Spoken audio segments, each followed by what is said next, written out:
मैं एक चीज साफ कर दूं, मुझे ये आशंका 3-4 दिन से थी कि पार्लियामेंट का सेशन होने वाला है और मोदी सरकार का लोकतंत्र में कोई भरोसा नहीं, कोई एतबार नहीं। ये मैं फिर दोहरा दूं, लोकतंत्र के बारे में तानाशाही अगर देखनी है तो मोदी सरकार की देखो। मैं स्पष्ट कर दूं, मुझे ये उम्मीद थी। दूसरा सवाल सर राहुल गांधी को लेकर है कि राहुल गांधी ने कल देहरादून में श्रृंखला के तहत कई नाकामियां सरकार की गिनाई कि लोन सामान्य लोगों को नहीं मिलता है, पेपर लीक एक स्कैम बन गया है, अमीर लोगों के बच्चे पेपर लीक का फायदा उठा सकते हैं, गरीब शिक्षा नहीं पा सकते, कुल मिलाकर सिस्टम की विफलता। कल उमड़ा हुआ जन सैलाब, सीधा संवाद, राहुल गांधी की दृढ़ प्रतिज्ञा मुझे ये विश्वास दिलाती है कि एक दिन ये सरकार झुकेगी। जो युवा हैं उनका भविष्य सुरक्षित होगा, किसानों को उनका अधिकार मिलेगा।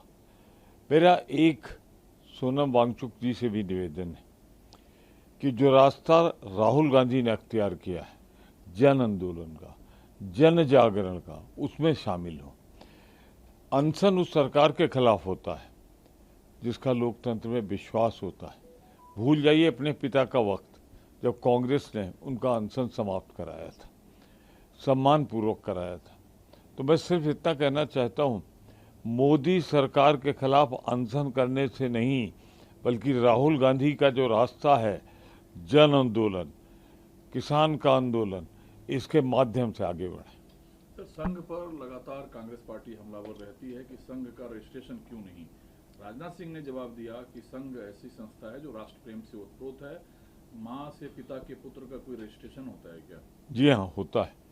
जब माँ बच्चे को जन्म देती है तो रजिस्ट्रेशन होता है, पर ये तो ऐसी माँ है जो पता नहीं क्यों रजिस्ट्रेशन से डर रही है।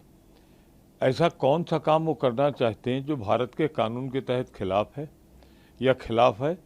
रजिस्ट्रेशन न करना तो भारत के संविधान का अपमान है। मैं इतना ही कहना चाहता हूँ कि नीयत साफ हो जाती है कि हम रजिस्ट्रेशन नहीं कराएंगे, हम जिम्मेदारी नहीं लेंगे, और देश में जितनी गड़बड़ियाँ होंगी, देखिए कहीं न कहीं सूत्रधार ये। मैं हमेशा कहता हूँ कि कांग्रेस ने एक काम किया था, बिखरे देश को एक किया था, और भारतीय जनता पार्टी मोदी सरकार ने एक देश को धर्म जात के नाम पे बिखेर दिया। तो एक सवाल है, क्योंकि आप सदन में उपनेता हैं, कल राहुल गांधी ने जिन जिन मुद्दों का जिक्र किया है, क्या सदन में ये सारे मुद्दे गूंजेंगे? छात्र का मुद्दा, किसान का मुद्दा, रोजगार का मुद्दा, बैंक लोन सामान्य लोगों को नहीं मिलता है, ये मुद्दा।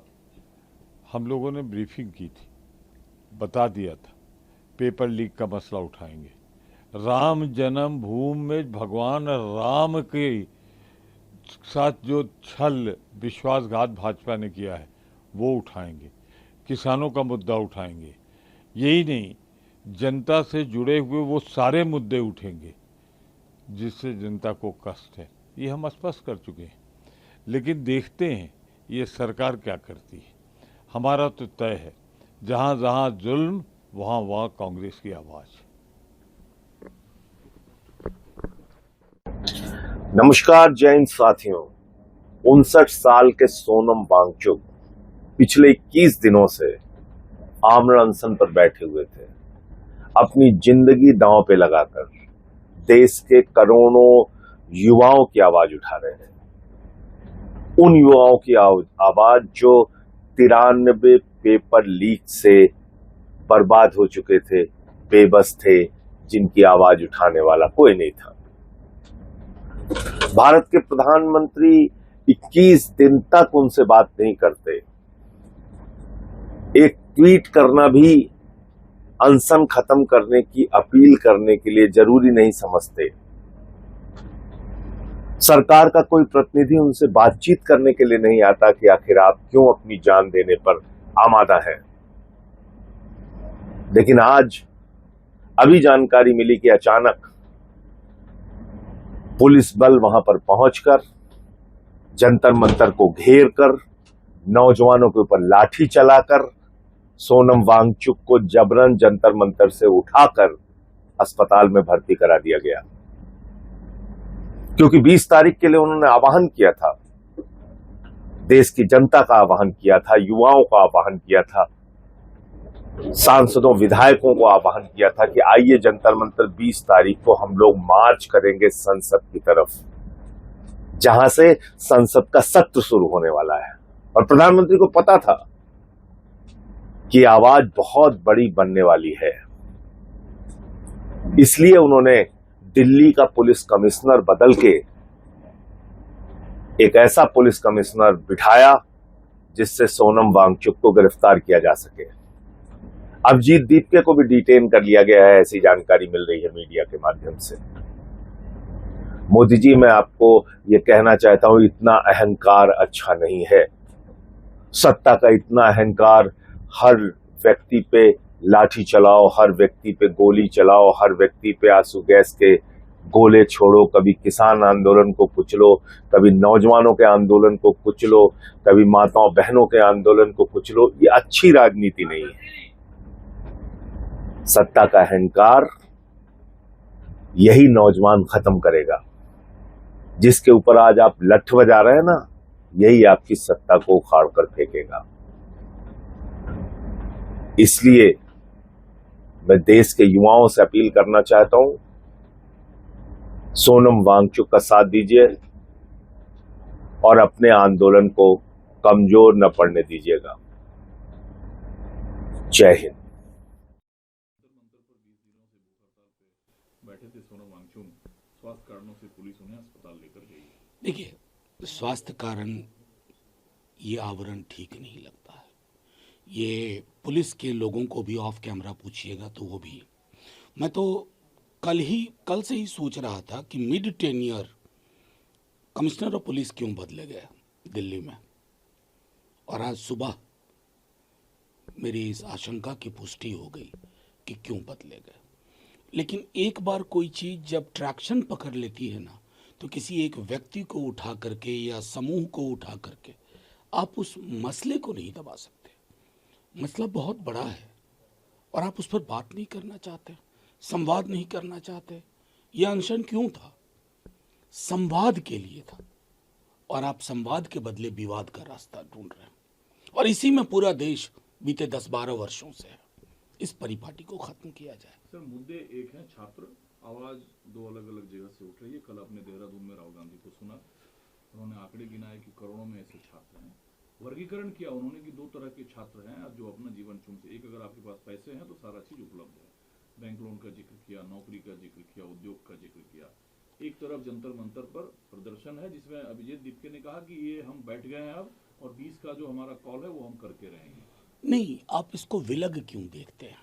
मतलब मेरी समझ में नहीं आ रहा है कि जब कोई मुद्दा उठता है ना, तो अलग अलग स्वर उसको अलग अलग जगह पे उसके पक्ष में खड़े होते हैं, लेकिन साझा सोच तो एक ही है। राहुल जी तो बहुत दिन से, बल्कि तमाम विपक्ष, अगर आप सदन में इंटरवेंशंस को एनालाइज करिए तो आपको ये चीज़ें चौंकाएंगी नहीं। एक पैटर्न की ओर हम लगातार इंगित कर रहे हैं, राहुल जी इंगित कर रहे हैं। उसी पैटर्न को बल देने के लिए ये युवा छात्र जो जंतर मंतर पर बैठे हैं, जिसमें अभिजीत ने कहा है कि आज से वो बैठेंगे, सोनम जी को जब जबरन वहाँ से उठाया गया है, तो इसको मैं अलग अलग स्वर नहीं मानता। सुर एक ही है, स्वर जगह ए पर हो या बी पर हो। हमने पृथक इसलिए किया, जब सुर एक है तो क्या ताल और चाल भी एक होगा 20 तारीख को? क्या इसमें आप लोग भी शामिल होंगे? नहीं, देखिए, हम पार्लियामेंट के अंदर हैं या बाहर हैं, महत्वपूर्ण ये है कि उस दिन सरकार को इस प्रोटेस्ट को होने देना चाहिए। मैं पहली बार नहीं कह रहा हूँ, पार्लियामेंट मार्च 1952 से तो मैंने पढ़ा है, वो अलाउ किया गया। पहले तो लोग पार्लियामेंट के अंदर तक चले जाते थे। तो अचानक ये छुई मुई अथॉरिटेरियनिज्म का जो नया चेहरा आया है, इसको खत्म करिए, संवाद करिए। बार बार मेरा आग्रह संवाद पे है। इन प्राथमिकताओं के बीच प्रधानमंत्री कल पंजाब में थे। उन्होंने जो पार्टी खुद को कट्टर ईमानदार पार्टी कहती, उन्होंने उनको कट्टर बेईमान पार्टी कहा, और कहा कांग्रेस के बीच मुख्यमंत्री का झगड़ा कभी खत्म नहीं हो सकता। उन्होंने अंकित शर्मा हत्याकांड की भी जिक्र की और कहा ये जो पार्टी है ये दंगा करवाती है वोट बैंक के लिए। अब दंगे के का पर्यायवाची अगर गूगल करिएगा कि कौन पार्टी एक्सपर्ट है, तो प्रधानमंत्री जी भी गूगल करेंगे तो पता चल जाएगा उनको, इसलिए गूगल नहीं करते हैं। वो टेलीप्रॉम्प्टर पर जो लिखा हुआ है उसको पढ़ देते हैं। मैंने तो दंगों पे काम किया है भाई, मैं जानता हूँ कौन लोग हुआ करते हैं, किन की भूमिका रही। आज से नहीं, जबलपुर के दंगे से लेकर के बाद तक। बहरहाल जाने दीजिए। अब प्रधानमंत्री ओरिजिनल मोड में आ गए, क्योंकि वेस्ट एशिया पे चुप्पी रह जाती है, अमेरिका के इस पर चुप्पी रह जाती है, आय की असमानता पे चुप्पी रह जाती है, लीक हो रहा है पेपर, चुप्पी रह जाती है। लेकिन चुनाव में अचानक से उनका टेम्पलेट जो है वो चुनाव वाला टेम्पलेट है। अब वो आ गए फॉर्म में, बस इतना ही कहूँगा। लेकिन आप देश के प्रधानमंत्री हैं, आपके जिम्मे और भी चुनौतियां हैं। सिर्फ विपक्ष को खारिज करना, डेमोनाइज करना और विपक्ष के लोगों को समेट समेट करके अपने अंदर लाना, please sir, enough is enough. दूसरा, आरएसएस के रजिस्ट्रेशन का मुद्दा आप लोग कई दफे रेज किए हुए हैं। राजनाथ सिंह ने इस पर कहा कि जो सरसंघ चालक होते हैं, अब तक के जो भी हुए हैं, वो समाज में भेदभाव और छुआछूत का विरोध करते रहे हैं और माँ को अपना प्यार फैलाने के लिए किसी रजिस्ट्रेशन की जरूरत अब मैं राजनाथ सिंह जी को सामने लाया गया है तो मैं क्या कहूँ, लेकिन राजनाथ सिंह जी को पता है ना गोलवलकर साहब ने कौन सी किताब लिखी थी, बंच ऑफ थॉट ना, उसके पन्नों में कौन सी स्याही थी और उस स्याही ने क्या क्या आकार लिया था मंदिर प्रवेश को लेकर के, आरक्षण को लेकर के। मैं आग्रह करूंगा रक्षा मंत्री जी, डिफेंड करने में ऐसी चीजों के पक्ष में मत आइए जिसके लिए आपका ब्रीफ कमजोर है। सर, भाषा अपनी मधुरता उदारता के लिए जानी जाती है। भारत की जो भी भाषा है, चाहे वो उर्दू हो चाहे संस्कृत हो, लेकिन विवाद इसलिए पनपा कि कांग्रेस के एक सांसद ने कहा संस्कृत तो बाहर से आई भाषा है, आयातित की हुई है, उर्दू यहाँ की भाषा है। देखिए, मैं समझता हूँ कि कई दफा भाषा के प्रश्न पे हमें संजीदगी से सोचना होगा। 60 के दशक में इस देश ने बहुत भुगता है। मैं बार बार, मुझे स्मरण है कम से कम 20 बार आपके वायर सर्विस को मैंने कहा कि भाषाओं के बीच में सहोदरा का संबंध होता है। अभी इनके पूर्व उत्तर प्रदेश के जो मुख्यमंत्री जी हैं, उन्होंने उर्दू को लेकर के, तो हमने उनके ही भाषण के शब्दों का एनालिसिस किया। 60% उर्दू के शब्द थे। तो भाषाओं में, क्योंकि एक भाषा से दूसरी भाषा तक पहुंचने के लिए वीजा नहीं लगता है, पासपोर्ट नहीं बनता उसका, सरहद नहीं होती है। भाषाएं हवा में तिर करके एक दूसरे को समृद्ध करती है। इसलिए मैंने कहा कि सहोदरा का संबंध है और उस संबंध को बरकरार रखने के लिए आवश्यक है कि परस्पर सम्मान हो। इस तरह के तमाम बयानात से मैं समझता हूं बचना चाहिए। एक सर और सवाल है, चूंकि भाजपा शासित ज्यादातर राज्यों में यूसीसी को लेकर या तो आ चुकी है बिल या आने वाली है, इस पर मोहन यादव ने कहा कि भाई देश जब एक है तो कानून विधान एक होने, जब राम एक शादी करेगा तो रहीम 4 शादी क्यों करेगा, और मध्य प्रदेश में वही रहेगा जिसकी शादियां एक होगी। आ गया वो भी एकदम ओरिजिनल। बीच में चर्चा चल रही थी कि शायद हटाया जाएगा, तो उनको लग गया कि अब कोई उपाय है नहीं, अब यही सब बोलो। वो कहते हैं ना कि फलाना जगह रहना होगा तो फलाना फलाना कहना होगा। मोहन यादव जी ने इस कहानी को समझ लिया, क्योंकि वो ज़मीन का मामला भी चल रहा था, उस पर भी पर्दा डालना है। रोजगार बेरोजगारी के खिलाफ कोई ये नहीं है। वहाँ के यूथ की कहानियाँ आए दिन आती है। इंदौर में पीने के पानी की वजह से सैकड़ों लोग मर गए, लेकिन बढ़िया है, फलाना जगह टिकना है तो फलाना फलाना बोलना होगा। काम बढ़िया कर रहे हैं। ठीक है, इस पूरे प्रकरण को कैसे देखते हैं? मैं तो सोनम वांगचुक को सलाम करता हूँ। बहुत ही साहसी आदमी हैं। अपने जान दांव में रख के, अपना जीवन दांव में रख के वो अनशन कर रहे थे। कल दिल्ली हाई कोर्ट इस पर एक टिप्पणी किए थे, उसके बाद ही सोनम वांगचुक को अस्पताल में ले गया और फोर्स फीड किया गया। हम दुखी है, लेकिन फिर भी खुशी है कि उनको जान तो बच गया। उनको जो मांग है वो मांग को हम पूरा समर्थन करते हैं।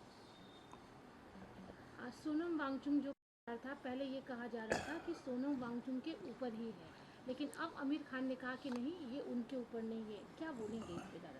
आमिर खान तो वो पिक्चर में केवल पार्ट किए थे, वो तो राजकुमार हिरानी का पिक्चर था और मेरे ख्याल में सोनम वांगचुक के ऊपर ही फिल्म बनाया गया।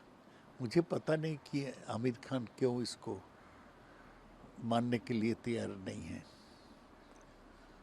आपने भी देखी है वो मूवी? हाँ हाँ, कई बार देखे हैं। कैसी लगी वो मूवी? बहुत ही अच्छा, बहुत ही अच्छा। एक और बिल आने वाला है, वंदे मातरम प्रपोज बिल है, जो पनिश किया जाएगा जो भी इंसल्ट करेगा वंदे मातरम। अच्छी बात है। ये कानून तो जनगण मन अधि पर है, तो अभी वंदे मातरम पर भी हुआ, हम इससे खुशी है। वंदे मातरम को इज्जत सम्मान किसी कीमत पर रखना है तो अच्छा होगा ये बिल आएगा तो। होम मिनिस्टर अमित शाह जो है वो अभी बंगाल में है, यहीं पे रहेंगे कल तक। लॉ एंड ऑर्डर की सिचुएशन पर विशेष चर्चा करेंगे। ये जो नया बिल भी आया है, जो कानून बन गया है एंटी क्राइम वाला, उस पर भी चर्चा की जाएगी कि स्टेट का लॉ एंड ऑर्डर सिचुएशन कैसा है। इनके इस विजिट को कैसे देखते हैं आप? मुझे पता नहीं कि अमित शाह किस कारण के लिए आ रहे हैं। एक तो हमारा उत्तर बंगाल में जो चिकन स्नेक है उसको सुरक्षा देखने के लिए वो आए हैं, वो जरूरी है। और बाकी पश्चिम बंगाल में तो कानून का स्थिति अच्छा नहीं है। बीजेपी के लोग चारों तरफ गुंडाई कर रहे हैं। अमित शाह को देखना चाहिए, मुझे पता नहीं वो देखेंगे कि नहीं। और ये जो ज़बरदस्ती एक गुंडा एक्ट ये सब कुछ ला रहे हैं, इसमें तो लोगों का अधिकार छीना जाएगा। लोगों का संविधान में जो अधिकार है गिरफ्तार होने से 24 घंटे के अंदर उनको अदालत में पेश किया जाए, ये तो नहीं माना जा रहा है। हम इसके खिलाफ है। हमारा आशा है अमित शाह इसके बारे में देखेंगे। अगले हफ्ता 21 जुलाई आ रहा है, शहीद गांधी मूर्ति के पास में स्ट्रक्चर वगैरह बन रहा है, बिरला प्लेनेटोरियम में ममता बनर्जी भी करेंगी। क्या अभी तक का प्रिपरेशन आप लोगों का हुआ? पूरा प्रिपरेशन है, सब जगह से लोग आएंगे। हमारा प्रॉब्लम है कि हम ज़्यादा बस गाड़ी से नहीं ले पाएंगे क्योंकि बीजेपी के गुंडा लोग हमला कर सकते हैं, लेकिन बहुत लोग आएंगे।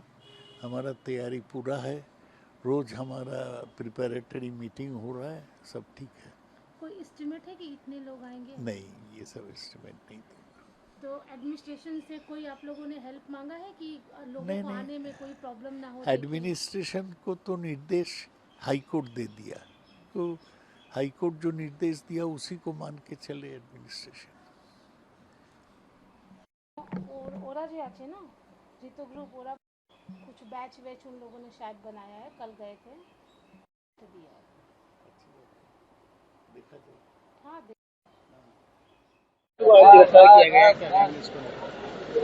सरकार ने वांगचुक जी से कोई संवाद नहीं किया।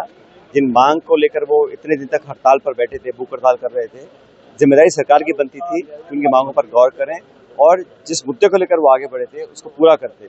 बजाय इसके कि उनको अरेस्ट करना सरकार की बौखलाहट को दिखाता है और जो दबाव बना सरकार पर, इस तरह की कार्रवाई कर कर ये दिखा दिया उन्होंने कि उनको परवाह नहीं जनता क्या सोच रही है, पब्लिक क्या चाहती है। वो सिर्फ जिस मुद्दे को लेकर वो बैठे हैं, जिस मुद्दे को पूरे देश में कांग्रेस पार्टी हम सब लोग मांग कर रहे हैं कि भाई पारदर्शिता हो, जवाबदेही तय हो और शिक्षा प्रणाली जो बिल्कुल चौपट हो चुकी है उस पर कोई अकाउंटेबिलिटी तय हो। अस्तीफा दें शिक्षा मंत्री, इस मांग को लेकर वो बैठे थे 20 दिन तक। बजाय उनसे कोई संवाद होता, डायलॉग होता, उनकी बात पर गौर करी जाती, जिस तरह उठाया उनको ले गए, वो डर गए थे, अब बैकफुट पर हैं, बौखला गए हैं। और सरकार ये दिखाना चाहती है कि हम किसी आंदोलन को चलने नहीं देंगे, लोगों की आवाज़ को दबाना चाहते हैं और शांतिपूर्ण तरीके से, गांधीवादी तरीके से वो अगर अनशन कर रहे थे, पूरा देश उनकी भावना से जुड़ रहा था, इसको देखकर सरकार घबरा गई और घबराहट में काम किया है। मैं इसकी निंदा करता हूँ। स्वास्थ्य कारण बताए गए तो उनका अगर स्वास्थ्य उनका खराब हो रहा था तो और भी जरूरी था कि उनसे तुरंत बात करते, उनकी मांगों को पूरा करते। वो मांग क्या रहे हैं? जवाबदेही मांग रहे हैं, शिक्षा प्रणाली में सुधार चाहते हैं, पेपर लीक को बंद कराना चाहते हैं। जो राहुल गांधी ने कल देहरादून में क्या भाषण दिया, यही बात उन्होंने बोली। राहुल जी ने शिक्षा मंत्री को इस्तीफा देना चाहिए और युवाओं के जो आक्रोश है उसको शांत करने की सरकार कुछ कार्रवाई करे। वो तो दबिश की राजनीति और आंदोलन और जनभावना को दबाने की राजनीति कर रही है, इसका जवाब सरकार को देना पड़ेगा। कांग्रेस है शिक्षा प्रणाली में सुधार हो, शिक्षा मंत्री का इस्तीफा हो, और जो पेपर लीक लगातार हो रहे हैं उससे जनता में नौजवानों का जो सब्र का बांध टूट रहा है, उसके प्रति सरकार को कार्रवाई करनी पड़ेगी। और आज नहीं तो कल सरकार को जागना पड़ेगा, और घमंड और अहंकार का जो उन्होंने रास्ता चुना है वो गलत है। देखिए, कहेंगे सर? जिस तरीके से चोरों की तरह पुलिस के गुंडे सादी कपड़ों के अंदर, मेरे और आपके जैसे कपड़ों में, स्पोर्ट शूज में गुंडागर्दी करते हुए अंदर घुसे और सफेद चादरें लेके आए थे। आप सोचिए किस तरीके की गंदी चोरों जैसी मेंटालिटी देखिए, डाकुओं जैसी इनकी बुद्धि देखिए कि सफेद चादरें लेके स्टेज पे खड़े हो गए। क्यों खड़े हो गए? क्या कि जो सोनम वांगचुक के साथ बदतमीजी होगी, आप किसी आदमी को जबरदस्ती उसके यहाँ से उठाएंगे तो आदमी आपको मना करेगा, आप उसके साथ बदतमीजी करेंगे, आप उसके साथ धक्का मुक्की करेंगे, तो वो चीज कैमरे में ना रिकॉर्ड हो जाए। वो चोरी इनके मन में थी कि सफेद चादरें लेके पुलिस के गुंडे खड़े थे और सोनम वांगचुक को जबरदस्ती उठा के ये लोग ले गए। इससे साफ है सरकार की नीयत जो है, भाजपा की सरकार की जो नीयत है वो निहायत ही घटिया है। एक शांतिपूर्ण आंदोलन करने वाले एक बुजुर्ग से ये सरकार डरती है। ये वही आदमी है, जब लद्दाख के अंदर इसने आंदोलन किया तो इसके ऊपर झूठे मुकदमे लगाए गए। इसको कहा गया कि साहब विदेशों से फंडिंग आ रही है, ये देश का जो है दुश्मन है, ये देश के खिलाफ षड्यंत्र कर रहा है। 6 महीने बाद सुप्रीम कोर्ट के अंदर हाथ उठा दिए सरकार ने कि साहब हमारे पास कोई मुकदमा ही नहीं है इसके ऊपर, और उसको छोड़ना पड़ा। और उस आदमी से आज ये इतना डरे हुए हैं कि आज उसको जबरदस्ती उठा के कहीं ले गए हैं। ये पूरी तरीके से बेशर्मी है। और जो स्टूडेंट्स देश भर के इस बात को उठा रहे हैं कि इस धर्मेंद्र प्रधान को आप बदलो, आज ये बात साफ हो गई। ये पूरी की पूरी मोदी की सरकार धर्मेंद्र प्रधान के पीछे खड़ी है। बीच में अभी आतिशी मैम कहती, केजरीवाल जी भी कहते हैं उनसे मिलने के लिए, क्या कहेंगे? देखिए, मैं भी गया था केजरीवाल जी के साथ, संजय सिंह जी भी गए थे, तमाम अलग अलग पार्टियों के बड़े बड़े नेता, सिर्फ राहुल गांधी जी को छोड़ दें तो तमाम पार्टियों के नेता, तमाम अपोजिशन के पार्टी के लोग सोशल मीडिया पे इसको समर्थन कर रहे थे। कांग्रेस के पेट में दर्द था कि नहीं साहब ये तो बीजेपी ने बिठाया है। अरे अगर बीजेपी ने बिठाया था तो आज क्यों बीजेपी इतना घबरा गई? क्योंकि बीजेपी की सरकार को अंदाजा ही नहीं था कि ये लोग जंतर मंतर पे बैठ जाएंगे तो पूरा देश इनके लिए जाग जाएगा, पूरा देश इनके लिए खड़ा हो जाएगा। लोग बेंगलोर से वीडियो बना रहे हैं, बॉम्बे से वीडियो बना के कह रहे हैं कि मैं फ्लाइट से सुबह आऊंगा, मैं वहां पहुंचूंगी, मेरा परिवार वहां पहुंचेगा। तो आज मोदी सरकार घबरा गई थी और कांग्रेस ने उस अपॉर्चुनिटी को, जिसमें कांग्रेस ये दिखा सकती थी कि एक न्यूट्रल आंदोलन के साथ भी कांग्रेस खड़ी हो सकती है, एक बड़ा दिल दिखाने की जो कोशिश कर सकते थे, उसको उन्होंने मिस कर दिया। सोनम को ये जो है सफदरजंग हॉस्पिटल लाया गया है, आप लोगों की तरफ से क्या रहेगा? देखिए, आप जबरदस्ती किसी को खाना नहीं खिला सकते, और अगर सोनम वांगचुक के साथ जबरदस्ती होगी, जबरदस्ती उनके मुंह में पाइप डाल के उनको जो है लिक्विड खाना उनके मुंह में ठूसा जाएगा तो बहुत शर्मिंदगी की बात होगी और पूरी दुनिया थूकेगी इस सरकार के ऊपर अगर ये काम वो करेंगे। आप लोग उनको मॉनिटर कर लीजिए, मगर एक आदमी का जो उसकी अपनी इच्छा है, आप उस इच्छा को नहीं मार सकते। आप उनको दवा की जरूरत है, आप उनको दवा दे सकते हैं, मगर ये जो फोर्स फीडिंग है ये तो बहुत बड़ा अपराध है, अमानवीय है। ये सरकार ना करे, ये सरकार को हम हिदायत देना चाहते हैं। क्या आप सफदरजंग हॉस्पिटल भी जाएंगे मिलने के लिए? ये तो बेशर्म लोग हैं, ये किसी को मिलने देंगे? आपको लगता है जो लोग सोनम वांगचुक जैसे आदमी के सामने सफेद चादर लेके खड़े हो जाए, ये लोग किसी से मिलने देंगे? पता नहीं उनके साथ क्या किया जा रहा होगा। उनकी फोटो नहीं रिलीज कर रहे, उनकी वीडियो नहीं रिलीज कर रहे, क्यों? क्योंकि उनके साथ बदतमीजी करनी है, उनके साथ मैन हैंडलिंग करनी है। ये बहुत घटियापना है। क्या माना जाए जिस तरीके से दिल्ली पुलिस कमिश्नर का तबादला? देखिए, मैंने तो कल लिखा था, इतना लंबा मैंने ट्वीट लिखा था। दिल्ली पुलिस कमिश्नर सतीश गोलचा की सबसे बड़ी गलती ये रही, जो मैं मानता हूं, कि वो इस चीज को एसेस ही नहीं कर पाए कि इस कॉकरोच प्रोटेस्ट के साथ दिल्ली के और देश भर के युवाओं का दिल जुड़ रहा है। उनको लगा साहब 10-5 दिन ये करेंगे, मुझे तो स्टेटमेंट्स भी याद हैं कुछ पुलिस अफसरों के नाम नहीं बता सकता, 4-5 दिन बैठेंगे चले जाएंगे। मगर ये 4-5 दिन 10 हुए, 10 के बाद 20 हुए, अब बोला गया कि 20 तारीख को संसद पे मार्च करेंगे। कांग्रेस को छोड़ के तमाम अपोजिशन पार्टियां जो है साथ आ गई। कल तो कांग्रेस के भी कुछ नेता आए, अच्छी बात है, जो नेता आए हम उनको धन्यवाद करते हैं कि वो लोग वहां गए, कम से कम उन्होंने कांग्रेस की थोड़ी जो है इज्जत युवाओं के मन में बचा ली। तो अब सरकार को डरना लाजमी था, इसलिए सरकार ने सोचा कि तुरंत नया कमिश्नर लाया जाए और इस प्रोटेस्ट को किसी भी तरीके से बाय फोर्स खत्म किया जाए। इसीलिए ये बदतमीजी जो हुई, आप देखिए सतीश गोयचा गए हुए हैं वन महोत्सव में, पीछे से फोन आ गया कि नया कमिश्नर आ रहा है, वो भागे वापस। वरना एक सेरेमनी होती है, बाकायदा फेयरवेल होती है, बाकायदा गार्ड ऑफ ऑनर होता है, कुछ भी तो नहीं हो पाया। ऊपर से अफसरों को पता चला कि नीचे नए कमिश्नर आ गए तो वो दौड़ते हुए नीचे आए उनके लिए। तो ये जो भागा दौड़ी हुई, ये जो पैनिक के अंदर नया कमिश्नर लाया गया, वो इसलिए लाया गया क्योंकि सरकार घबराई हुई है आंदोलन से। सरकार को मालूम है कि आंदोलन कोई ना कोई देश में ऐसा होगा जो इस मोदी की सरकार को भाग ले जाएगा। First of all, I would like to wish Sonam Wangchuk ji speedy recovery. He took a stand for millions of students of the country, but I would like to reiterate here that this movement is much bigger than one person. It is about millions of students in India who are being affected by a major fault in our education system, corruption in our education system. So I would like to tell the government that you might be able to remove a person, you might be able to stop a protest at Jantar Mantar, but you cannot drown the voice of millions of people, the emotions of millions of students across the country. So Sonam ji was one voice that was standing. There's so many others that we've seen. We saw Rahul ji's rally yesterday in Dehradun, Chhatron Ki Goonj. So enough voices are speaking up. These become representatives, but I think we need to understand, the government actually needs to understand the sentiments of what these students have faced. We have to look beyond politics in this. We can't completely make it issue based as in political issue. We have to understand that there are so many students who lost their lives. There are so many families who've overspent from their livelihood just to educate their children, but instead of a merit-based system, instead of a trusted, accountable system, we are faced with major corruption. So this needs an overall, the system needs an overall, those who are accountable need to step up, need to take responsibility. I would probably have been happier to see Dharmendra Pradhan going today to Jantar Mantar and himself requesting Sonam Wangchuk ji to go to the hospital instead of the way Delhi police behaved.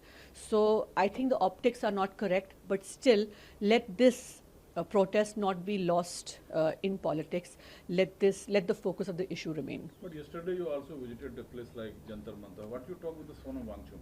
So I requested him, I said, look, what you have done, your message has gone across the country. Everyone is very proud of the fact that you've taken such a strong stand and you're standing up for the students of India, but your health is more important because the fight is very long.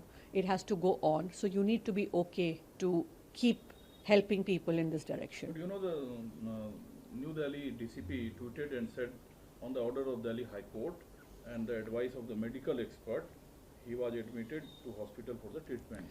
Fair enough, but did you see the visuals? He was literally picked up and dragged. I mean, I think there can be better facilities. There can be a better way of removing a person from the protest site, especially if you're going to admit him to the hospital because you're so concerned about his deteriorating health. But they just barged in, they just picked him up, they just moved him. So considering his age, considering his health, this was the 21st day of his fast. I think the optics were not correct at all, and it has hurt the sentiments of all those students that were present there at Jantar Mantar and many more who are watching this unfold across the country. कल देहरादून में कही कि 2 type of children हैं, एक तो poor है जो इस सिस्टम का सामना नहीं कर सकता है, जी। जो पैसे वाले लोग हैं उनके लिए पेपर लीक के कई सोर्सेज हैं। जी the second sound Sonam Wangchuk at Jantar Mantar. जी तो आज दिल्ली पुलिस ने उनको उठाया, जी हेल्थ रीजन बताया, कोर्ट की बात कही गई, कल आप खुद वहाँ विजिट की हैं, जी। आपको क्या लगता है इस पूरी कार्रवाई पर? सबसे पहले तो मैं सोनम वांगचुक जी की जो स्वास्थ्य है उसके लिए प्रार्थना करती हूँ कि जिस मकसद से ये उन्हें अस्पताल लेकर गए हैं, मैंने भी कल उन्हें यही कहा था कि आपने जो स्टैंड लिया है सड़कों पर और लाखों बच्चे आपकी तरफ आशा की ओर से देख रहे हैं, लेकिन आपकी सेहत ज़्यादा ज़रूरतमंद है, तो आप अपना अनशन जो है वो तोड़िए और लड़ाई लंबी है।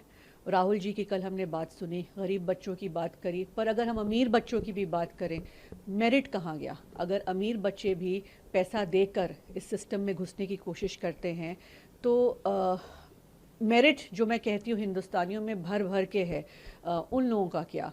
बिल्कुल हमने देखा है कितने बच्चों ने अपनी जान दी, कितने परिवार नष्ट हो गए, बर्बाद हो गए, जिस तरीके का प्रेशर बच्चों पे बनाए ना। इन सिर्फ नीट की बात नहीं, आप देखिए नीट देख लीजिए, यूपीएससी देख लीजिए, कितने पेपर पिछले कितने वर्षों में लीक हुए हैं। सीबीएसई के फ्लॉज देखिए, अभी रिसेंटली हमने हाल ही में एक बच्चे ने एक्सपोज किया, 12वें साल के बच्चे ने। तो भरोसा कहाँ है, अकाउंटेबिलिटी कहाँ है, जवाबदेही कहाँ है? चलिए पर्सनल जवाबदेही की बात करें, अगर आप सिर्फ मंत्री की रेजिग्नेशन मांग रहे हैं, ये तो सरकार की मर्जी है कि वो पर्सनल या व्यक्तिगत अकाउंटेबिलिटी जवाबदेही कहाँ से मांगेंगे, लेकिन सिस्टम का क्या? सिस्टम को कौन बदलेगा? सिस्टम अंदर से खोखला हो चुका है। और अगर हम हिंदुस्तान के भविष्य की बात करें तो यही युवा हैं, यही छात्र हैं जो हिंदुस्तान का आगे जाके भविष्य बनाएंगे। तो इनके साथ जो हम खिलवाड़ कर रहे हैं चंद पैसों के लिए या सिर्फ पावर के लिए, ये बहुत ही गलत है। अब मैं एक पॉलिटिकल सवाल पूछता हूँ। जी। राजनीति तो आप बचपन से देख रही हैं। जी जब तक सोनम वांगचुक बैठे थे भूख हड़ताल जी। पे, तब तक अभिषेक दीपके नहीं बैठे। जी जब पुलिस ने उनको उठा लिया तो आज से वो भी आमरण अनशन पर बैठ गए। जी बट उनका कॉल है कि 20 जुलाई 20 जुलाई को जो मार्च होना है जी। पार्लियामेंट तक, वो हम करके रहेंगे। तो क्या आपको लगता है, क्योंकि दिल्ली पुलिस डीसीपी कह रहे हैं कि भाई जगह को आप वैकेट करो, खाली जी करो, जी हो सकता है पुलिस खाली भी करवाए, जी। लेकिन वो जिद पर बैठे हुए हैं कि हम 20 जुलाई वाली मार्च करेंगे। देखिए मैं खुद कल साइट पे गई थी, मेरी व्यक्तिगत राय ये है कि सोनम जी बैठे हों या अभिजीत जी बैठे हों, राहुल जी ने छात्रों की गूंज करी, सब अपने अपने तरीके से अपनी आवाज़ बुलंद उठा रहे हैं, पर ये जो लड़ाई है ये राजनीतिक नहीं है, ये उन बच्चों की, उन छात्रों की लड़ाई है। और कल जो मैंने वहाँ पे छात्रों की भीड़ देखी वो पॉलिटिकल नहीं थी, वो अपने इमोशंस, अपने सेंटिमेंट्स, अपनी फ्रस्ट्रेशन लेकर वहाँ पहुँचे थे। आपको दिख रहा था और धीरे धीरे जो लोग जुड़ रहे थे, चाहे वजह जो भी हो, पर उन्हें एक प्लेटफॉर्म जो मिल रहा है, आई थिंक वो ये जो है कि ये एक बड़ा इशू है। तो इसको हम राजनीतिक ना बनाएं, हम इसको सिर्फ एक ही नज़रिए से देखिए कि चाहे आवाज़ कोई भी उठा रहा हो, राहुल जी तो कंसिस्टेंटली उठा ही रहे अगर आप कांग्रेस पार्टी की बात करें, पर अगर हम इन सवालों में उलझ जाएं कि कांग्रेस वहाँ नहीं थी, अभिजीत आज बैठ गए अनशन पे, सोनम जी पहले बैठे थे, या जो भी है, इससे जो है हम मेन फोकस इशू से हटा रहे हैं। और वो फोकस हमारा होना चाहिए कि सिस्टम में बदलाव कैसे आएगा, सिस्टम में जो भ्रष्टाचार है उसकी जवाबदेही कौन देंगे, और आगे जाके क्या कर सकते हैं आप कि हमारे बच्चों का भविष्य उज्जवल हो। धर्मेंद्र प्रधान यांच्या राजीनाम्यासाठी त्यांचं उपोषण होतं। धर्मेंद्र प्रधानचा राजीनामा घेतला नाही आणि लाखो विद्यार्थ्यांच्या भविष्यासाठी प्राणांची कुर्बानी देण्यास तयार असलेल्या सोनम वांगचुक यांना मध्यरात्री पोलिसांनी जोर जबरदस्तीनं उचलून इस्पितळात दाखल केलं। हा देश किती हुकुमशाही मार्गाने चाललेला आहे। सोनम वांगचुक यांच्या प्राणाची तुम्हाला इतकी किंमत असते तर उपोषण सुरू झाल्यावर काही काळातच त्यांच्या मागण्यासंदर्भात सरकारनं काही भूमिका घेतली असते, ती भूमिका घेतली नाही। सोनम वांगचुक यांच्यावरती काल रात्री दडपशाही करण्याचं दुसरं कारण असं आहे, आज नागपुरात जो हिंदुत्वाचा धडक आहे, आज नागपूरमध्ये उद्धव ठाकरे यांच्या नेतृत्वाखाली उपस्थिती जो एक राम मंदिर लुटीविरुद्ध एक एल्गार आहे, त्या कार्यक्रमावरचं लक्ष वळवावं म्हणून सुद्धा सोनम वांगचुक यांना काल रात्रीच दडपशाही मार्गानं अटक करून इस्पितळात नेलं. ही 2 कारणं आहेत. तरीही आता उद्धव ठाकरे साहेब निघालेले आहेत. ते 12 वाजता नागपूरला पोहोचतील आणि 4 वाजता ते रामनगर राम मंदिर येथे रवाना होते. सोनम वांगचुक को उठा के लेके गई है पुलिस। सोनम वांगचुक जी को उठाकर लेके गई पुलिस। पुलिस और क्या कर सकती है? पुलिस तो सरकार की गुलाम है। सोनम वांगचुक 20 दिन से ज़्यादा अनशन कर रहे हैं, अन्न का त्याग किया है उसने, और इसलिए किया है देश के लाखों युवा स्टूडेंट, उनका जो भविष्य अंधकारमय हो गया है, खास करके नीट के एग्ज़ाम में, उनको न्याय देने के लिए, उनकी आवाज़ सरकार तक पहुंचाने के लिए, और जो जिम्मेदार मंत्री है धर्मेंद्र प्रधान, एजुकेशन मिनिस्टर, उसका इस्तीफा 20 युवाओं ने आत्महत्या की, जिम्मेदारी धर्मेंद्र प्रधान जी की, तो उनका इस्तीफा लेने के लिए ये अनशन था। सरकार 20 दिन तक सोई रही, उनका पूरी बॉडी जो है, उनके ऑर्गन फेल हो गए। कोई बात उनकी जो रखी थी सोनम वांगचुक जी ने, उसका चर्चा नहीं हो गई। अगर इतनी उनकी प्राण की आपको अहमियत थी तो आप बात करनी चाहिए थी, कुछ बातें माननी चाहिए थी, कोई डेलीगेशन आना चाहिए था, लेकिन आपने उठाकर उनको अस्पताल में भर्ती कर दिया। ये एक प्रकार से जोर ज़बरदस्ती और तानाशाही है। आज हम नागपुर में जो आंदोलन कर रहे हैं हिंदुत्व के मामले में, राम मंदिर के लूट के बारे में, तो इस आंदोलन के ऊपर जो ध्यान पूरा देश का जा रहा है, वो हटाने के लिए भी सोनम जी के ऊपर कल रात को कारवाई की। राम रक्षा अहंकाराची शिक्षा, राम रक्षा अशा प्रकारे नवनीत राणेकर होर्डिंग, अहंकाराची शिक्षा आठवली राम रक्षाचे होर्डिंग नवनीत राणे लावले. कोणत्या? मला माहिती. आज रामरक्षा पठण करताय, तुम्ही निमंत्रण तर दिले, पण काही जणांशी तुम्ही टेलिफोनिक पण संपर्क साधला, निमंत्रण दिलं. आमचं कर्तव्य आहे, आम्ही ह्या कार्यक्रमाला अराजकीय कार्यक्रम मानतो. जसं अयोध्येमध्ये रामजन्म मुक्तीचं जे आंदोलन झालं ते आम्ही अराजकीय मानतो. जरी आम्ही सगळ्यांनी सहभागी झाले असतील त्यात, विश्व हिंदू परिषद, राष्ट्रीय स्वयंसेवक संघ, शिवसेना, बजरंग दल, भाजपचे कार्यकर्ते, ते सर्व पक्षांचं होतं. तसंच हे आता अयोध्या आणि राम मंदिर हे चोरांपासून मुक्त करण्याचं जे आंदोलन आहे ते सुद्धा अराजकीय आहे. त्याच्यामुळे जे जे राम भक्त आहेत, जे जे हिंदू आहेत, त्या सगळ्यांनी या आंदोलनामध्ये सहभागी व्हावं अशी आमची भूमिका आहे. त्याच्यामुळे आम्ही सरसंघचालक मोहनराव भागवत परमपूज्य, त्यानंतर राज्याचे मुख्यमंत्री रामभक्त देवेंद्रजी फडणवीस यांच्यासह आम्ही इकडले काँग्रेस, राष्ट्रवादी काँग्रेसचे नेते सगळ्यांना आम्ही आमंत्रित केलं की आपण या. ज्या राम मंदिरमध्ये तुम्ही आंदोलन करणार आहे, त्या राम मंदिरामधल्या ज्या गणेश राम मूर्ती आहे त्या गोळवळकर गुरुजी यांनी स्थापन केलेल्या आहे. हो, मग याच्यामध्ये चांगलं आहे आमच्यासाठी ना. जर राष्ट्रीय स्वयंसेवक संघाच्या तत्कालीन सरसंघ चालकांच्या हातून त्या मूर्तीचं काही पूजा अर्चा झाली असेल, त्यांनी स्थापन केल्या असतील, तर त्याच मूर्तींची आम्ही आज पूजा करणार आहोत. म्हणून तर आम्ही संघ मुख्यालयामध्ये आमंत्रण दिलं की या, तुमच्याच हस्तस्पर्शानं पावन झालेल्या या मूर्ती आहेत, तुम्ही या. देवेंद्रजींना आम्ही तेच सांगितलेलं आहे. रामरक्षा पठण झालं, रामरक्षा पठण, राम मंदिर हा सगळ्यांचा मुद्दा आहे, मग सगळे सहभागी व्हायला पाहिजे असं आम्ही सांगितलं.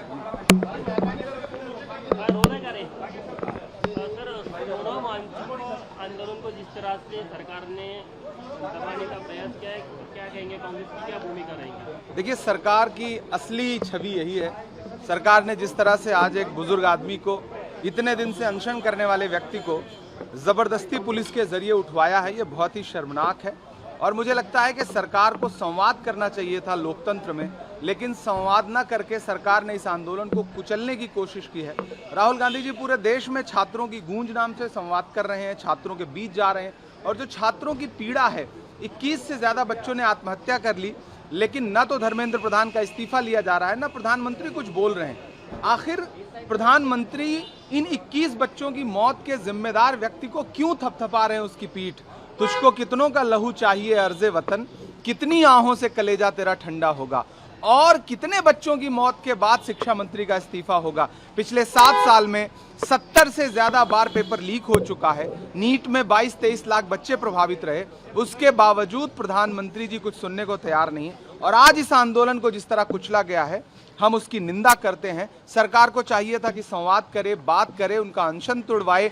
कल हमारे पार्टी की तरफ से पवन खेड़ा ने जा करके अपनी सद्भावना भी प्रकट की थी, लेकिन आज सुबह होते होते जिस तरह से पुलिस के जवानों ने, दिल्ली पुलिस के जवानों ने उनको घसीट करके हॉस्पिटल ले गए, वो बहुत शर्मनाक है। जिस तरह वहाँ छात्रों के साथ मारपीट हुई, वो भी शर्मनाक है। सरकार को डर था, सेशन चालू हो रहा था, सेशन में ये मुद्दा उपस्थित हो सकता था इसलिए, और आंदोलन भी था। नहीं, संसद किस लिए होती है? संसद का सत्र किस लिए होता है? ताकि जनता के मुद्दे उठ सकें। ऐसे में आप सिर्फ इसलिए कुचल दोगे, सिर्फ इसलिए किसी को सड़क पे घसीटोगे कि संसद का सत्र चलने जा रहा है, इसका मतलब सरकार बहुत डरपोक है, सरकार डरी हुई है, लोकतंत्र में भरोसा नहीं रखती। मोहन यादव का एक बयान आया, वो कह रहे हैं कि 1 से ज्यादा शादी करने वाले एमपी में नहीं रह सकते, अगर राम के 1 तो रहीम के 4 क्यों है? मुझे लगता है कि आज का सबसे बड़ा मुद्दा सोनम वांगचुक और जिस तरह से उस आंदोलन को कुचला गया है। मोहन यादव जी पहले ये बताएं कि उन पर जो घोटाले के आरोप लगे हैं, उस पर अब तक उन्होंने कोई प्रतिक्रिया क्यों नहीं दी? अब तक जिस निष्ठा और ईमानदारी की वो बात कर रहे हैं और जिन मर्यादा पुरुषोत्तम भगवान राम की बात कर रहे हैं, उनका कोई अनुयायी इस तरह से भ्रष्टाचार कैसे कर सकता है? सोनम जी की तबीयत खराब थी, दलील दी जा रही है, इनकी इलाज के लिए उनको हॉस्पिटल लेके जाया गया है। नहीं, हॉस्पिटल पहुंचाने का तरीका यह है कि आप किसी को घसीट ले जाएंगे, आप आएंगे और किसी को अपहरण करने वाली स्थिति पैदा कर देंगे। मुझे लगता है ये वो संवाद के जरिए भी तो हो सकता था। आप देश के बुद्धिजीवियों से, देश के वैज्ञानिकों से, देश के छात्रों से संवाद क्यों नहीं करना चाहते? प्रधानमंत्री बात क्यों नहीं करना चाहते? शिक्षा मंत्री बात क्यों नहीं करना चाहते? बात ये होती है आपकी मंशा क्या है, आपके काम करने का तरीका क्या है। एक दिन भी पिछले 1.5 महीने से राहुल गांधी जी प्रोटेस्ट लगातार कर रहे हैं, इस सरकार ने बात करने तक की कोशिश नहीं की, उल्टा प्रधानमंत्री ने शिक्षा मंत्री की पीठ थपथपाई। राम मंदिर के मामले पे आज राम रक्षा स्त्रोत का पठन किया जा रहा है, उद्धव ठाकरे की तरफ से इस संबंध में क्या कहेंगे आप? जिसकी भी आस्था है, अगर वो अपने आस्था को आधार बना करके कोई धार्मिक कार्य कर रहे हैं तो इसमें सवाल कहाँ बनता है? ये कोई प्रश्न थोड़ी है, ये तो आस्था का विषय है। धन्यवाद। ज्ञानेश जी ने जो किया है, आने वाली नस्लें उनको याद रखेंगी और पूरी तरह से याद रखेंगी। अच्छा काम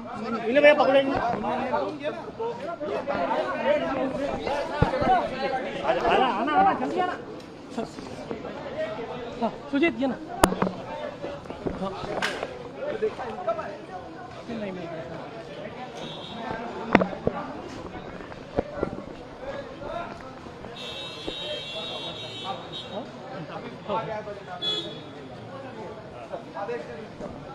सर एक सिंगल कर। सोनम वांगचुक पर कार्रवाई उठा के लेके गई पुलिस, बहुत ही दुखद है। मुझे ऐसा लगता है कि ये सरकार कितनी निर्दयी है। इस सरकार के पास न तो दिल है, न लोकतंत्र में इस सरकार को भरोसा है। बच्चे मर गए, आत्महत्याएं कर ली बच्चों ने, कोई फर्क नहीं पड़ता। प्रधानमंत्री शिक्षा मंत्री की पीठ थपथपा रहे। 21 बच्चों की आत्महत्याएं इस देश के सामने। तुझको कितनों का लहू चाहिए अर्ज़े वतन, कितनी आहों से कलेजा तेरा ठंडा होगा, और कितनी मौतों के बाद प्रधानमंत्री जी शिक्षा मंत्री का इस्तीफा लेंगे? एक बूढ़ा वैज्ञानिक लोकतांत्रिक तरीके से प्रदर्शन कर रहा है, आप उसको घसीट के उठा ले जाओगे? दुखद है, बहुत दुखद है। मोहन यादव का बयान जिसमें कह रहे हैं कि 1 से ज्यादा बच्चे पैदा करने वाले मोहन जी पर जो घोटाले के आरोप लगे हैं वो बहुत गंभीर हैं। मुझे लगता है उनको पहले उस पर स्पष्टीकरण देना चाहिए। घोटाले से ध्यान हटाने के लिए, अपने ऊपर के आरोपों से ध्यान हटाने के लिए सबको धर्म का सहारा लेना है, वही मोहन जी कर रहे हैं। देश के भविष्य की बात है, शिक्षा बहुत आवश्यक होता है। सोनम वांगचुक जैसे लोग जिन्होंने आविष्कार किया हमारे सैनिकों के लिए कि जहां -50 डिग्री टेम्परेचर रहता है, बर्फ़ जमी रहती है, वहाँ के लिए ऐसे टेंट बनाए जहाँ गर्मी रहे ठंड की जगह और आराम मिल सके हमारे आर्मी के लोगों को। आज वो व्यक्ति जब उन विद्यार्थियों के लिए बात कर रहा है जो देश का भविष्य आगे बनने वाले हैं, उनका स्वास्थ्य हमारे लिए परम है, लेकिन क्या यह सरकार को नहीं सोचना चाहिए कि स्वास्थ्य, शिक्षा जैसी चीज़ें जो विदेशों में लेकिन अलग अलग जगहों पर मुफ्त मिली जाती हैं, यहाँ पर उनको लीक किया जाता है, पेपर लीक होता है। तो व्यक्तिगत स्वार्थ के लिए तो उन्होंने काम ये नहीं किया तो देश के भविष्य के लिए, देश के हमारे जो विद्यार्थी हैं उनके लिए किया गया। और दुख की बात यह है कि सरकार के कानों पे जू तक नहीं रहेगी। भगवान उनकी अब स्वास्थ्य दे, स्वास्थ्य लाभ दे, ठीक हों, और पूरे देश भर में होना चाहिए इस प्रकार का आंदोलन। इस पर ही अभिषेक दिक्के ने कई आरोप लगाए हैं। वो कह रहे हैं कि बीजेपी और उनके गुंडों ने सोनम वांगचुक को घसीट के वो ले गए हैं। इससे प्रोटेस्ट खत्म नहीं होगा बल्कि अनशन शुरू होगा। 20 जुलाई को मार्च हमें करना है और हम करके रहेंगे संसद पर। जो दिशा दिखानी थी सोनम वांगचुक जी ने वो दिखाई है। अंत तक वो लड़ते रहे हैं और अवश्य विद्यार्थियों को आगे बढ़कर इसका प्रतिरोध करना चाहिए। जिस प्रकार से पेपर लीक्स पूरे देश भर में हो रही हैं और विद्यार्थियों के भविष्य के साथ में खेला जा रहा है, तो अवश्य लोगों को आगे बढ़ना चाहिए, बढ़कर अपनी मांग करनी चाहिए, क्योंकि जब तक बच्चा रोता नहीं तब तक माँ भी दूध नहीं पिलाती है। राम मंदिर को लेकर एसआईटी 20 जुलाई को सुप्रीम कोर्ट को दान चोरी के मामले में अपनी अंतरिम रिपोर्ट सौंपेगी। बद्रीनाथ में भी एक ऐसा ही मामला सामने आया है जिस पे इन्वेस्टिगेशन हो रही है और पूर्व अधिकारी राजेंद्र चौहान के ठिकानों पर छापेमारी में कई विदेशी मुद्रा बरामद हुई है।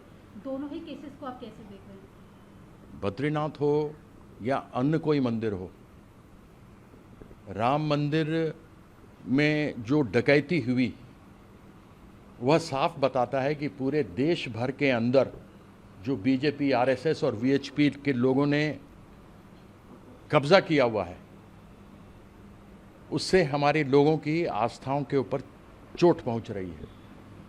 विदेशी मुद्रा पकड़ा जाना दिखाता है कि किस प्रकार से यह लोग विदेशों के साथ मिलकर के देश में तबाही मचा रहे हैं और लोगों के आस्थाओं के साथ खेल रहे हैं।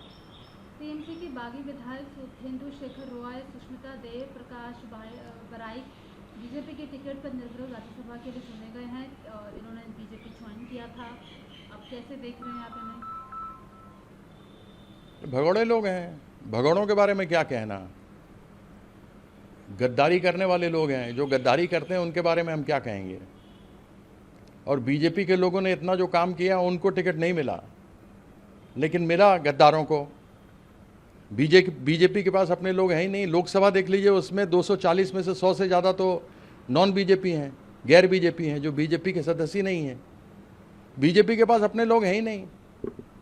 ये विपक्ष मुक्त भारत की बात करते हैं, जो कर रहे हैं, जिनके खुद एक साधारण मेजॉरिटी जिनको नहीं पार्लियामेंट में मिल सकी, 240 वोटों पे, 240 सीटों पे सिमट गए पार्लियामेंट में।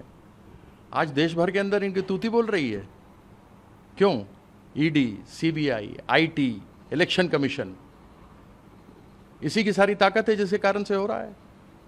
पंजाब में चुनाव होने हैं। पीएम मोदी ने आप पार्टी को घेरे में लेकर बोला है कि दिल्ली दंगों में अंकित शर्मा की हत्या कर दी थी आप पार्टी के गुंडे ने, ताहिर हुसैन ने। अब पंजाब में भी यही स्थिति हो रही है। ड्रग्स वहाँ पर बहुत ज़्यादा हो रहा है, कानून व्यवस्था नहीं है। सीमाएं कौन देखता है? ड्रग्स कहाँ से देश के अंदर आते हैं? अंतर्राष्ट्रीय सीमा तो केंद्र सरकार ही देखती है, मिलिट्री देखती है या केंद्र वाहिनी देखती है, सेंट्रल आर्म पुलिस फोर्स देखती है। तो क्यों नहीं रोकने में कामयाब हो पा रहे हैं? ये ड्रग्स कैसे बाहर से आ रहे हैं? घुसपैठिए भी कहा करते थे, एक घुसपैठिए का नाम अभी तक नहीं आया। तो इनका काम केवल लोगों को गुमराह करना है। कभी भी बात नहीं करेंगे शिक्षा की, कभी नहीं बात करेंगे स्वास्थ्य की। इनको घुसपैठिए दिखते हैं, इनको हिंदू मुसलमान दिखता है, इनको पाकिस्तान दिखता है। मुझे तो ये लगता है कि हिंदू मुसलमान, घुसपैठिया, पाकिस्तान खत्म हो जाएगा तो बीजेपी की राजनीति बचेगी क्या?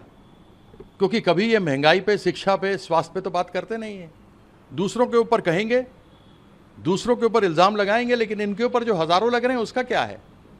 एसआईटी की बात आपने की, एसआईटी भी क्या, फैज़ाबाद की पुलिस है। और किसी को पुलिस कस्टडी में तो लिया नहीं, सब तो जुडिशियल कस्टडी में है। और अंदर जो बैठे हुए इन्हीं के चोर हैं, उचक्के जो अंदर बैठे हुए हैं बीजेपी के, वो सिखा रहे हैं कि कुछ मत बोलो, तुम्हें बचा लेंगे, तुम्हारे परिवार देख लेंगे। तो बहुत अच्छी सेटिंग की जा रही है। ओके। आरएसएस को लेकर आप लोगों का ऑपोजिशन का कई आरोप है। राजनाथ सिंह बोल रहे हैं कि आरएसएस और संघ संचालक जो है वो हमेशा डिस्क्रिमिनेशन के विरोध में बात करता है कि डिस्क्रिमिनेशन नहीं होना चाहिए। आप बयान से सहमत हैं? तो फिर ये बार बार क्यों कहते हैं कि रिजर्वेशन हटा दो? आरएसएस बार बार ये क्यों बात करती है? 2014 में तो बहुत जोर से इन्होंने किया था, बिहार चुनाव के पहले 2015 में, माफ कीजिएगा, तब तो इन्होंने कहा था कि रिजर्वेशन पे एक बार फिर से हमें सोचना चाहिए। तो ये तो संविधान को हटा देना चाहते हैं। आरएसएस वैसी संस्था, रजिस्टर्ड संस्था नहीं है। ये कहते हैं लाखों इनके कार्यकर्ता हैं, करोड़ों इनके कार्यकर्ता हैं, अलग अलग जगह पे लाखों लोगों के इनके कार्यक्रम होते हैं। उसका कोई इनकम टैक्स का डिटेल कौन खर्चा करता है? तो 2 नंबर का पैसा इनके पास आ कहां से रहा है? ये मंदिरों के चंदा चोरी से ही तो हो रहा है, और कहां से ये जिएंगे? इतने बड़े बड़े महल जो उन्होंने खड़े कर लिए आरएसएस वालों ने, ये बीजेपी वालों ने इतने जो लाखों स्क्वायर फीट का अपना ऑफिस दीनदयाल उपाध्याय पे खड़ा किया, कहां से आया पैसा? सारा 2 नंबर का काम है इनका। देखिए, तानाशाही का एक रूप यह भी है, और किसी भी आंदोलन को खत्म करने के लिए पुलिस का इस्तेमाल करना पुरानी बात है, और भारतीय जनता पार्टी ने पुलिस का इस्तेमाल करके इस आंदोलन को खत्म करने का प्रयास कर रही है। लेकिन पुलिस तो अपील भी कर रही है, जो लोग अभी जंतर मंतर पर बैठे हुए हैं, कि शांतिपूर्ण तरीके से जंतर मंतर वाली जगह को खाली कर दिया जाए। तो क्या आपको लगता है कि प्रोटेस्ट पर जो लोग बैठे हैं उन्हें जगह खाली करनी पड़ेगी या पुलिस करवाएगी? ये तो दिल्ली सरकार और केंद्र में बैठी हुई भारतीय जनता पार्टी की सरकार निर्णय करे कि लोकतंत्र इस देश में है, लोगों को अपनी बात रखने का अधिकार है या नहीं है। छात्रों के जीवन, लाख करोड़ों छात्रों के जीवन का सवाल है, उनके भविष्य का सवाल है। यदि उस मुद्दे को लेकर के यदि भारतीय जनता पार्टी गंभीर नहीं है, तो आंदोलन के अलावा कोई दूसरा विकल्प तो बचता नहीं है। अब आने वाले पार्लियामेंट में इंडिया गठबंधन और विशेष रूप से समाजवादी पार्टी अपने राष्ट्रीय अध्यक्ष जी के नेतृत्व में इस सवाल को बड़े प्रमुखता के साथ उठाएगी और दोषी व्यक्तियों को सजा दिलाने की मांग करेंगे जिनके जरिए पेपर लीक हुआ है। क्योंकि इस आंदोलन और इन सब की घटनाओं में एक प्रमुख लोग जो है कि विस्मृत होते जा रहे हैं, वो जो है कि उनका ध्यान, उनकी तरफ से ध्यान जो हटता जा रहा है कि आखिर ये नीट परीक्षा में लीक में कौन लोग हैं। तो वो लोग तो चिन्हित होना चाहिए, उनको तो सजा मिलनी चाहिए। तो ये आंदोलन आगे बढ़ करके आंदोलन में केवल मंत्री ही नहीं, उन लोगों के भी तो चेहरे बेनकाब होने चाहिए जिन लोगों ने की संलिप्तता से छात्रों का भविष्य जो है अंधकार में हुआ है। सवाल सर ये उठता है कि जब तक सोनम वांगचुक बैठे रहे तब तक दीपके वहां नहीं बैठे अनशन पर। जब पुलिस उन्हें उठा ली गई तब वो अनशन पर बैठ गए हैं और वो कह रहे हैं कि 20 को जो मार्च है पार्लियामेंट तक, वो मार्च हम कर रहेंगे। तो एक साथ एक रूपता क्यों नहीं दिखी? अब जब वो नहीं है तो ये बैठ गए। मुझे तो पता चला कि वो भी नहीं है जंतर मंतर पे। अभिषेक दीपके हैं जंतर मंतर पे। तो सवाल ये है कि किसी भी आंदोलन को छितर बितर करना, उसको स्कैटर करना, एक जगह लोगों की भावना को इकट्ठा न होने देना, ये भी राजनीति का एक हिस्सा है। कौन है इसके पीछे? सरकार है, और कौन है?